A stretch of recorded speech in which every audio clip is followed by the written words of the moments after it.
আপনি যা দেখছেন এটা কোনো ফ্যাক্টরি না, একদম হাতের তৈরি নেল পালিশ। শুনতে অবাক লাগছে, আমিও প্রথমে বিশ্বাস করিনি। দেখেন কিভাবে একে একে সব উৎপাদন মেপে নিচ্ছেন। কোনো মেশিন না, শুধু স্কিল আর যত্ন। এটাই তো আসল হ্যান্ডস ফার্স্ট। একদম শুরু থেকে নিজের হাতে রং মেশানোর এই মোমেন্টটা একদম ম্যাজিকের মতো। এই ম্যানুয়াল পদ্ধতিতে রঙের গভীরতা কেমন স্বাবলম্বীভাবে আসে।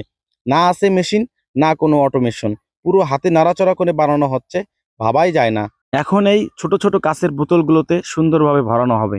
দেখেন কি নিখুঁতভাবে বোতলে ভরছেন, এক একটা যেন ভালোবাসা দিয়ে পূর্ণ। এগুলো কিন্তু শুধু শখ না, এগুলো বিক্রির জন্য তৈরি করছেন। প্রোডাক্ট লাইন একদম নিজের হাতে প্যাকেজিং পর্যন্ত করছেন নিজেই। একটা একক মানুষ কিভাবে একটা ব্র্যান্ড বানায়, এটাই তার বাস্তব প্রমাণ।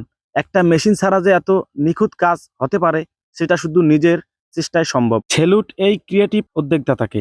এভাবেই হাতে গড়া কিছু জিনিস মনে জায়গা করে নেয়। তো ভিডিওটি ভালো লেগে থাকলে অবশ্যই মহিনন ব্লগ ইউটিউব চ্যানেলটি সাবস্ক্রাইব করে দিবেন এবং মহিনন ব্লগ এই ছোট্ট পেজটি অবশ্যই ফলো দিয়ে সঙ্গেই থাকবেন। আশা করি আপনারা এরকম নিত্য নতুন কিছু ভিডিও দেখতে পারবেন।